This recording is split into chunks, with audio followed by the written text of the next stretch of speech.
turns around, then Hey. It's October the 14th, 2012. I'm Bernie Gobach, audioboot.fm, stroke topgold, and over on YouTube. When I do it like this, Making a short video with some acrobatic help. I'm going to start this off just doing a quick pitch for a very valuable educational program. It's done by James Corbett and crew, Mission VHQ. They're doing a funded program involving some pretty educational 3D spaces, virtual spaces, worth looking at. I'll do a link to it on my blog at insideview.a. This is Catherine O'Mahony that we're looking at. She's taken a little bit of a small issue to the changes in the junior cert curriculum in Ireland. It'd be like middle school curriculum, I think, in the States. I don't think Catherine's read into this hashtag DojoCon, D-O-J-O-Con, because there's junior cycle material coming out that actually answers some of the issues she raises. Now, what she says was that the education minister rolled out changes to Ireland's junior cycle, but really didn't bring on board the ASTI guys. That's the union representing most of the country's teachers. They described the new program as regrettable, and according to Catherine and ASTI, it's not that teachers don't want reform, just not this sort of reform. The big issue comes down to teachers being worried that they may have no time to teach if they have to spend all their time assessing students, which is kind of the question I have. I mean, that's the challenge I have where I teach at third level. Okay, we'll look inside the Sunday Business Post. Also has some pages from Sunday Times and Independent. Front page story written by Pat Lee, the political editor of the Sunday Business Post. An internal report reveals how Croke Park savings are inflated. And basically he says, we're doing some numbers saying that, you know, when someone actually retires or leaves the public service, that they're not really getting the savings there in the budget. Okay, Mia, this is Mia on her swing in the background. I need you to be a little bit quiet because I have to go through these pages, okay? We're having fun in the back garden. Okay, look, another guy having fun on the internet. The Swedish pirate, Adrian Weckler. He is a pirate. His name's Rick Falkving. And his point is that corporate music and film companies are hoodwinking governments into supporting obsolete media distribution formats. Penalties are out of kilter. It's the same kind of thing that I expressed lightheartedly in Audio Boo when people were saying October. That's when we're exchanging music in the month of October. Is it legal? Are we too starry-eyed about startups? Weckler asked. And what I didn't know, Mia, can be quiet, a little bit quieter, okay?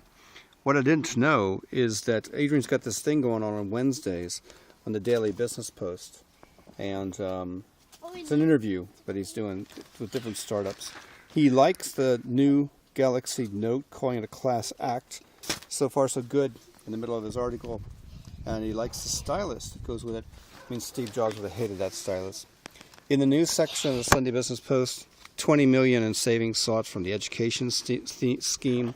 Neve Connolly writes that the Government Commission report on labor activation is asking for more scrutiny on allowances and attendance on courses.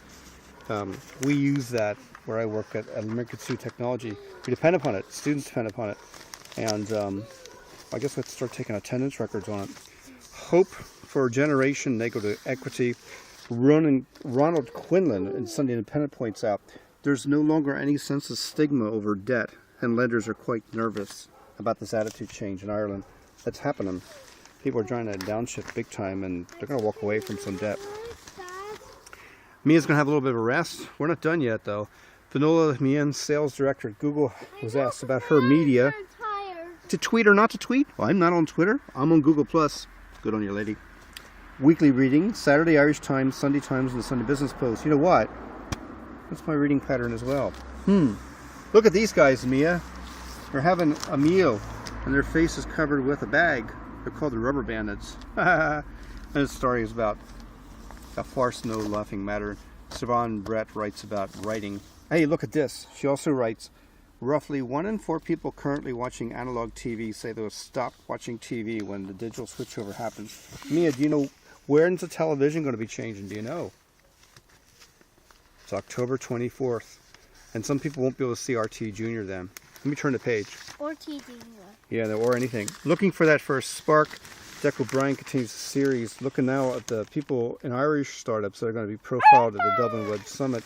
Mia likes the picture of the guys at Fixational, Ronan O'Malley and Dermot Coonan. I like this thing, Newswhip. It's a Dublin-based company service that collates which news stories are trending by analyzing how they're being shared. And I'm wondering now, that's shared in social media. I'm looking at, trying to figure out if Dick's got a regular gig going on this in the business post. Don't turn the page yet. That's them. That's Paul Quigley and Andrew Mullaney of Newswhip. See, that's their app, and it looks about news we're sharing. Okay, let's go to another page. And here, not too much more to cover because we're being distracted in the back garden. In fact, that should be it. Mia, the back garden's turning into leaves. What you find here today? You found something in the back garden that was alive. What was it? It was a ladybird. Ladybird. And what color? Brown. A brown one. Did you find a red one too? No. Well, okay, we'll go looking and exploring. Back garden needs to be raked. Maybe one more pass the lawnmower will do it. Okay, Mia. See you later.